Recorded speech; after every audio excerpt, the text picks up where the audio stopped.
a country that's maybe lost its bearings with the elections, with the judicial system, with the lawlessness, with the borders. You go on and on and on. And the wokeness and loss of traditional family values and all of these things are they intended? Is it too stupid to be stupid? The lead economic advisor to the U.S. government who says we should lose the world reserve status. This is the main economic advisor to Biden because it's a privilege we could no longer afford. So by weaponizing the dollar, by signing an executive order to go green and then blowing up what it means to be an American on many levels while our culture is being whitewashed, yeah, I think you could argue in a very logical fashion without being a nut job or a tinfoil hat or a conspiratorialist that could this really have been thought out? Are they trying to do this? Do they want to point to a villain? Today, the world of finance has been buzzing with excitement as the price of gold skyrocketed to an impressive $2,138 per ounce, with silver following suit and hitting $24.31. This surge in precious metals has caught the attention of investors everywhere, sparking discussions about the state of the economy and the role of central banks. Analysts are intrigued by the divergence between gold and bond prices, suggesting a shift in confidence in traditional financial instruments. Many see this as a pivotal moment for the market, with the potential for even greater gains ahead. Silver, with its myriad of uses from industry to investment, is also drawing interest, promising exciting opportunities for savvy investors.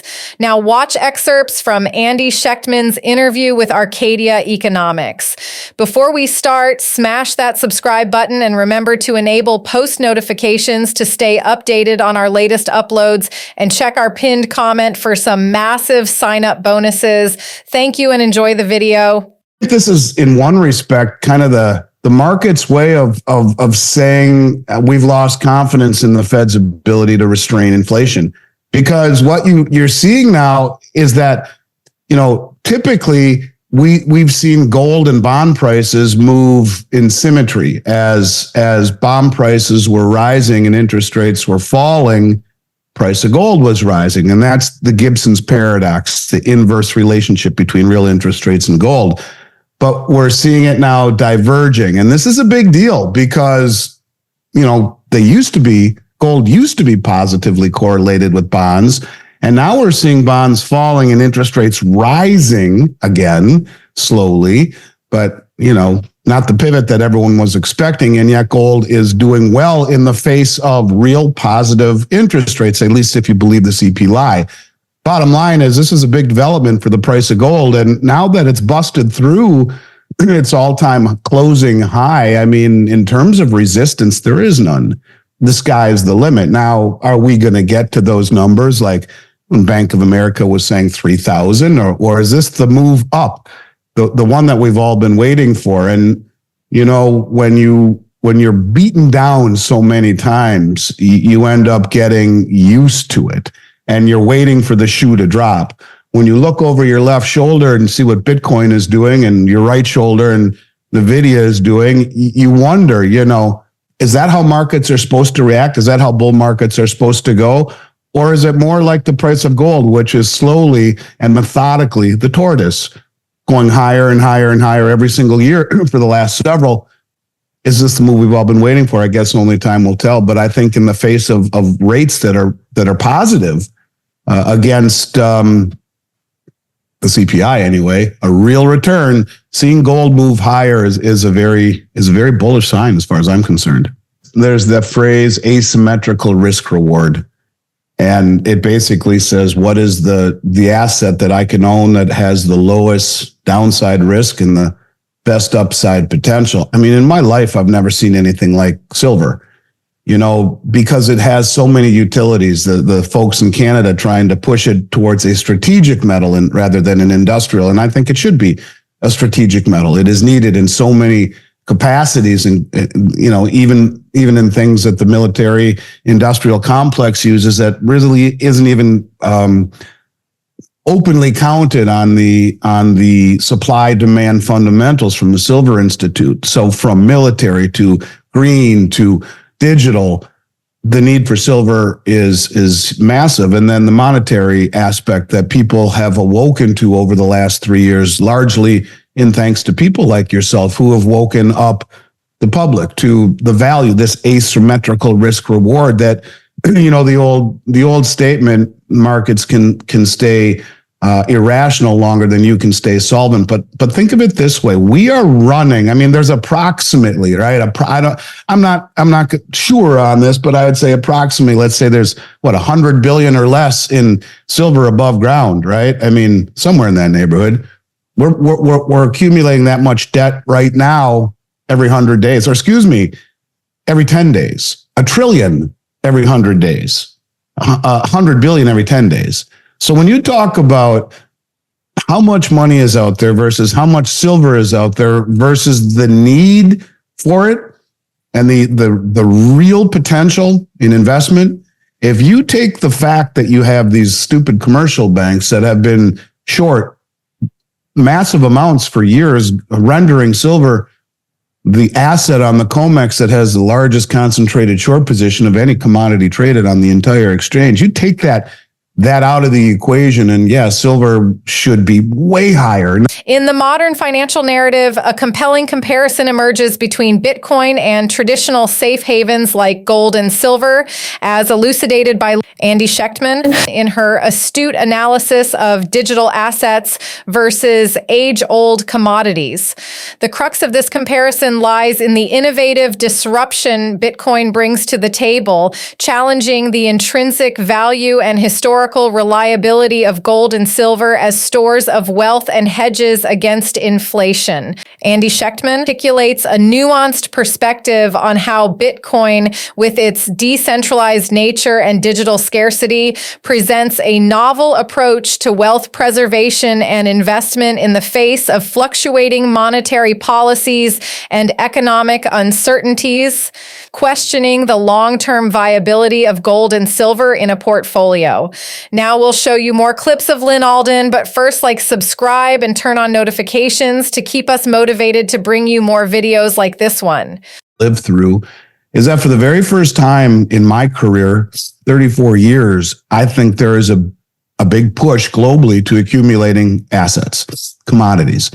It used to be dollars and treasuries and stocks and real estate, but that's an environment that I think it has cycled and is moving the other direction as commodities and tangibles are moving into a bull phase at a time when, you think about it for a moment, you got mining eviscerated, exploration eviscerated, you got sentiment at the lowest levels. At the same time, you got sky-high deficits and massive debt and all of the issues that we see around us that we talk about geopolitically and politically and socially and morally. The contrarian side of things would say there's never been a better time to jump head first into silver.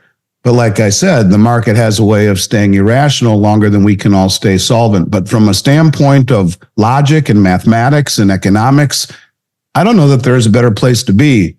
So have strong fingertips, hang on, because I don't think I've ever seen a better opportunity in my life, in my career, a better opportunity of asymmetrical risk reward, lowest downside, best upside. And I don't think there's even a way to shoot a hole in that, at least in my logic. Yeah, well, and that's the entire rallying cry, if you will, for de-dollarization, because the dollar is the tool of the sanction. And if no one wants the dollar anymore, then the sanctions become meaningless. And you could argue they've already kind of hit that wall. I mean, look at the ruble. If I'm not mistaken, I'm pretty sure it was the best performing currency of 2023, or very close to it, if not in the midst of crippling sanctions. But it is the rallying cry that are bringing all of these countries together, because it is the tool of the U.S. hegemony. And she's right. And that's why you have to wonder. I mean, it's almost too stupid to be stupid. They know what they're doing by weaponizing the dollar and crossing the Rubicon of saying what she just said in Brazil the other day, which is as stupid as a mud wall. And that is, we need to confiscate that 380 billion, not just sanction it and freeze it, but confiscate it, because we need to use it to rebuild the Ukraine. Now, you cross that Rubicon, there will never be a country, at least in the Southern Hemisphere, that will ever trust us ever again, and rightfully so. And I think that's when you start to question, could this have been really thought out? Are they trying to reset the system by having the world dump dollars and coalesce in a group that is rapidly growing, where another 35 countries have formally applied to the BRICS? Another 20 plus more have informally applied, where these countries are gaining a mass amount of humanity, the majority of all of the world's energy production in the strategic shipping lanes, and it's still early in the game. So, but by continuing to impose these kinds of sanctions from a country that much of the world views as hypocritical, look at what's happening in Iraq. That's the big deal. They're kicking the Western coalition forces out. They've made trading in dollars illegal. If you own a business, you can wind up in jail and they'll take your business. And there are no green dollar bills in the country anymore as of January 1, because they made $90 billion in oil revenue last year, asked for $1 billion a few months ago, and we said, not now. And so, when you talk about hypocritical, we invaded their country 20 years ago and are still sanctioning 14 of their banks. And so when you talk about and under false pretenses, looking for weapons of mass destruction, didn't find any. Sorry, but we're still here. And so when you talk about the way the world views us, and then looks at the way that our fiscal constraint is out the window, and then you look at a country that's maybe lost its bearings with the elections, with the judicial system, with the lawlessness, with the borders. You go on and on and on, and the wokeness and loss of traditional family values, and all of these things are they intended? Is it too stupid to be stupid? And that's why I always go back to Jared Bernstein, the lead economic advisor to the U.S. government, who says we should lose the world reserve status. This is the main economic advisor to Biden, because it's a privilege we could no longer afford. So by weaponizing the dollar, by signing an executive order to go green, and then blowing up what it means to be an American on many levels, where our culture is being whitewashed, yeah, I think you could argue in a very logical fashion, without being a nut job or a tinfoil hat or a conspiratorialist, that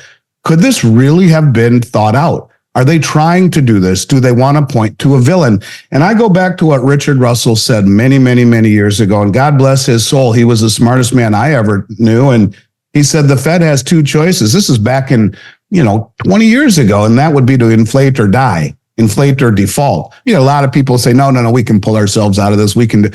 He said you have two choices, inflate or default. Well, maybe the third choice is to find a villain. And those are the villains: Xi Jinping, Putin, and OPEC, and the BRICS. They're the ones that created a reset. If not, then our politicians are just completely and totally. What do you think of today's show? Will gold massively surge as the BRICS master plan continues?